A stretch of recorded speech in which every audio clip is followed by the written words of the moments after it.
Welcome to this tutorial. Today we're going to look at Adobe Photoshop. This is a beginner's tutorial. We're going to look at some of the tools, and we're going to look at stuff like creating a new document and basically how to get started with Photoshop. So this is how it looks. This is the default workspace. We're going to look at these tools here, this column. By any chance, if you don't see this on your as when you open up Photoshop, just go into Window and select Tools.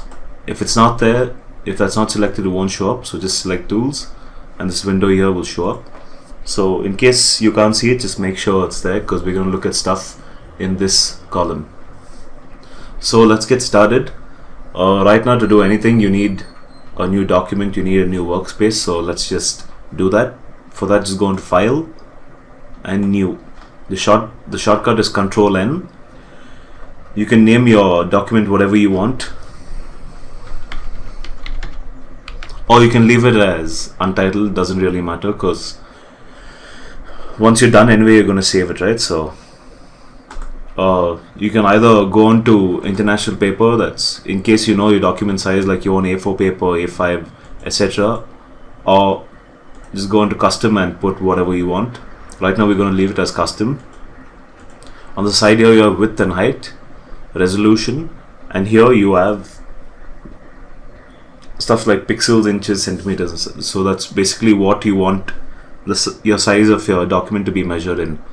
We're going to keep it as pixels right now, and I'm going to keep it as 1920 by 1080. That's the resolution of this monitor, I think. If you have, or we can also put it as 1280, 720, whatever you want. And if you're using this document that you're making for online purposes, then your resolution can be 100. But if you're printing it, then it's best to keep it as 300. You have your bit here. You can keep 8, 16 or 32. Just keep it as 16. 16 or 32 is fine. Background contents, white or transparent. Now let's just start with white. I'll show you what transparent looks like in a while. Hit OK, and this is your document. So that's the first thing. So now we can get started, because we have something to start with. We have this document. So in case you're not happy with the size of your document, just go into Image, Canvas size. It shows up. Remember we added pixels, so select pixels again, and you want to change anything, you can. So let's now change it to 1920 1080. Hit OK, and you can see it gets bigger, but it's filled it in with black because that's your color here. So let's undo that. Control Z. Here you can see white is the foreground color, black is the background color.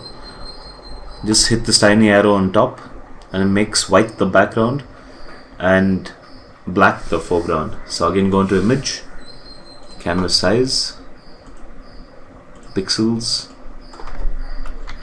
1920 1080. Hit enter, and you can see it's made it bigger and it's kept everything white, because here we've kept the background as white and the foreground as black. Instead of clicking this tiny arrow here, there's a shortcut for X. Just hit X and you can see it changes. So I'm going to leave white as the background color.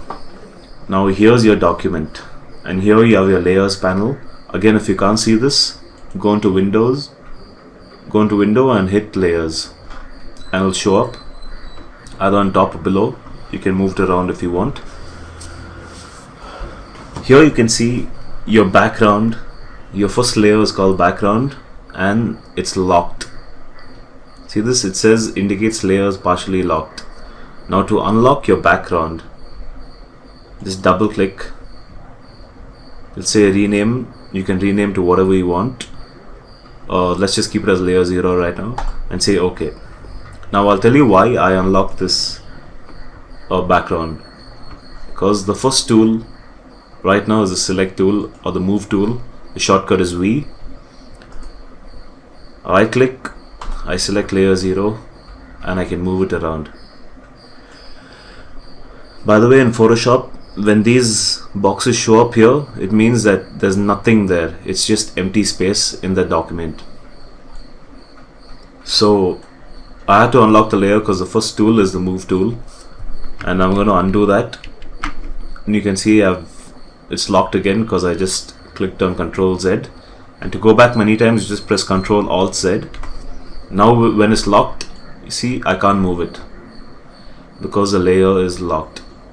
Hit OK, double click, unlock, and now I can move it around. So this is basically the use of this tool. It's called the move tool. It's called the select tool. You basically select what you want and you move it around to wherever you want in the document.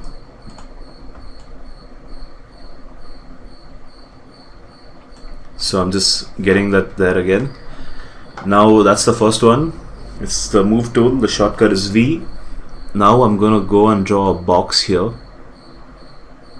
Here you can see the rectangle tool. The shortcut is U. Select U and this shows up. So right now I've just drawn a box. Here you can see it comes on a new layer. It's called rectangle 1. Now if I use my move tool, that's again shortcut is V, I need to right click, select rectangle 1, and I can move it around anywhere in the document. So anytime you're working with Photoshop, even if you're editing an image, it's always best to work with layers, because anytime you make a mistake, now just think, if I wanted this box at the end of, after working on this image, at the end if I decide to move this box here, I can, because it's on another layer. Here it's basically what's on top shows up here and it can be moved around to wherever you want. Now let's add another box. Let's just draw it. I'll change its color to red. Now I have another box here. You can see it comes up on another layer. It says rectangle 2. Right click, select rectangle 2, and I can move it around. Now as you see, I've placed it on top here, but you can see the red box because it's above the black box in the layers panel. Now if you want this to go below, just drag your layer below that, and you can see right now it's below. So anywhere I move it, it's still going to be below this. See, wherever you keep it, it's going to be below that. You get it on top and that's how it's going to be.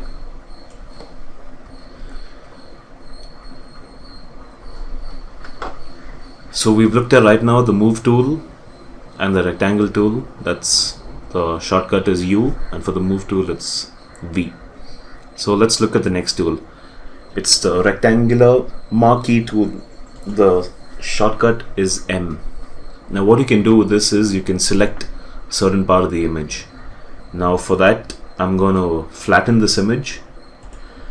Once you flatten your image, you can see your layers go and you cannot control these layers anymore because you flattened it. Now even if you unlock the layer, you move the full image around. So that's why layers are always good, because if you don't, this is how your image will be. If you don't use layers, finally at the end you can't move anything around. You'll have to cut it, and so that's where this tool comes in. It's the marquee tool. The shortcut is M.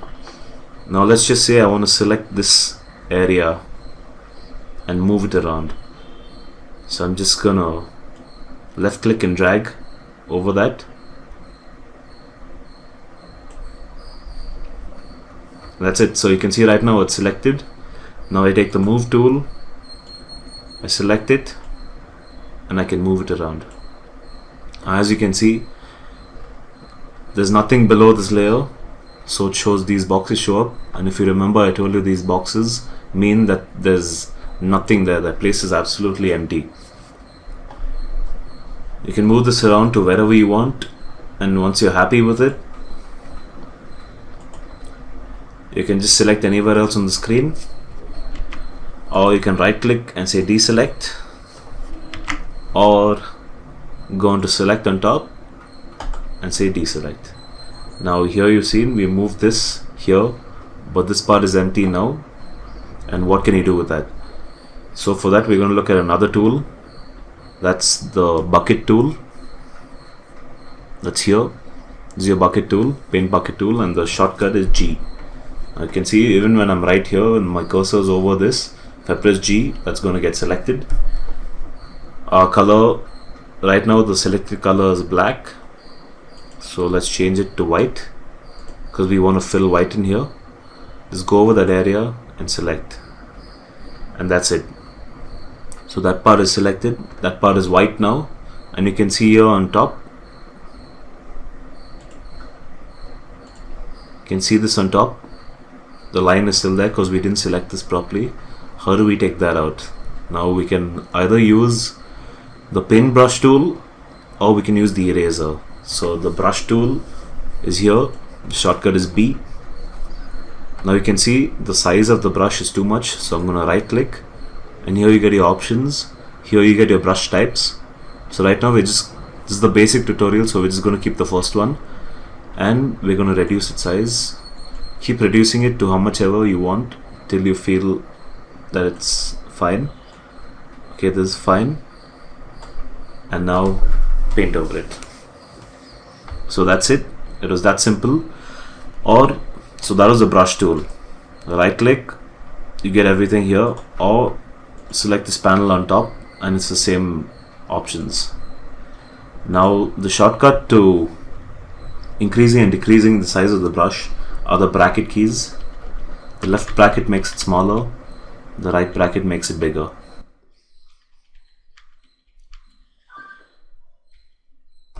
So let's undo that now. I'm pressing Ctrl Alt and Z. That's because you press Ctrl Alt Z if you want to go back many steps. Ctrl Z is just one step. Now you can see the red line is back. I'm going to go into the eraser tool. That's here. The shortcut is E. Again, it shows up like a brush. We can decrease the size. We've erased it, and again you can see there's nothing in the background, so those boxes show up. And then go onto your brush again and you can fill that in. So right now we've looked at, in this tiny tutorial, we've already looked at the move tool, the marquee tool, the brush tool, the eraser tool, and your rectangular box tool, which we used to make these boxes. So let's look at the text tool now. That's here. Horizontal type tool. It's the shortcut is the letter T. So you can see my cursor has changed now. I can select anywhere on the screen and start typing.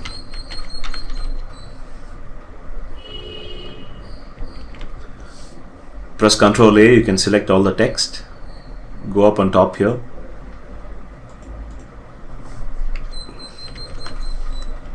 You can add your whatever font you want, make it whatever size you want. Here it shows 72, but you can actually go on to more. I've made it 172 now, so you can just type in whatever you want the size to be. Now you can see I've typed it in. It's come up on another layer, which means it can be controlled. If anything's on another layer, means it can be controlled. So take my move tool, right click, select the text and move it around wherever you want. Now if you want to edit this text, select the text tool again, go over that and select.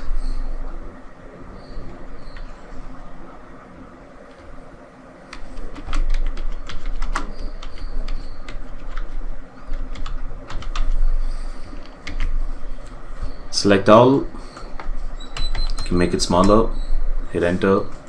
The move tool, you can see it's already selected and moved around. So you don't have to right click on this and select, you can just directly select the layer. Now let's see if I select the background layer, I can move any of that and the text stays the same.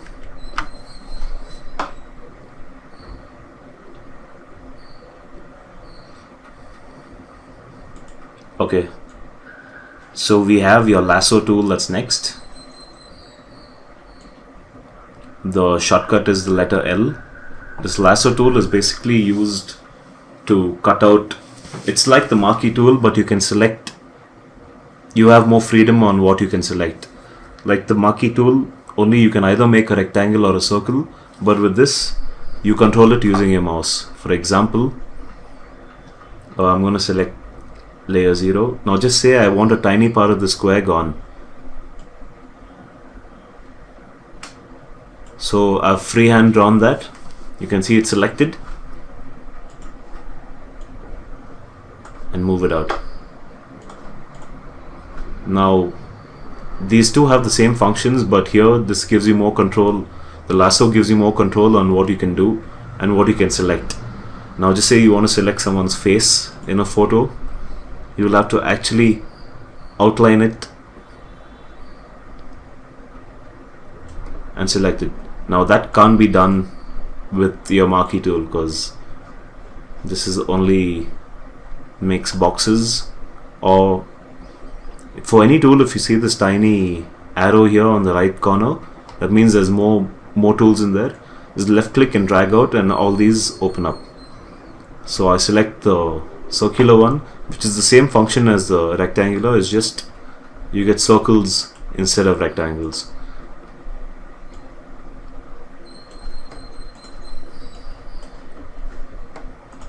So that the lasso tool gives you more freedom on what you can cut out and what you can select. See that? Just anything. It'll take some time getting used to this because it depends on how good you are with the mouse. And so we've right now got open spaces again. Let's take our brush tool. Select what color you want and fill it in.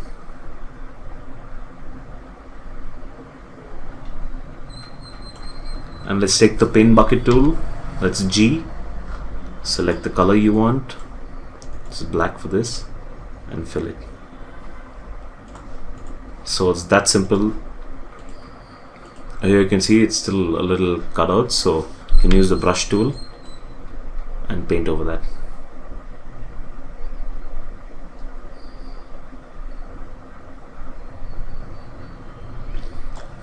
So we're using a feathered kind of brush right now because I told you we're just selecting the first one. You want a hard brush, just select the second one. You can see hardness is 100%, and I'll show you what that means. You can see the difference. This is the hard brush. This is like the airbrush kind of effect. I'm going to undo that. I'm going to select my marquee tool, select this, go on to, or we can just press delete. Go on to paint bucket tool, select the color and fill it up. And there, it's that simple. So what have we seen right now? The move tool, the marquee tool, the lasso tool, the brush tool, the eraser, the paint bucket, the text tool, and right now we're going to see the crop tool. Select that. The shortcut is the letter C. Now as you can see, as soon as you selected it, you get these handles around your image. What you can do is, let's say you want to reduce the size of your image, just pull in your handles to wherever you want, and you can hit the OK button here, or you can press enter. Or you want to make your image bigger, you can move this and hit enter, and you can see it's empty because there's nothing there. You'll have to fill that in with your paint bucket tool. So right now in this tutorial, that's all we're going to look at. I'm going to put up the next part with more tools, and there's going to be an advanced tutorial video for tools like the pen tool and stuff, which is a little complicated to use. So thank you for watching. Hope you enjoyed this, and subscribe for more.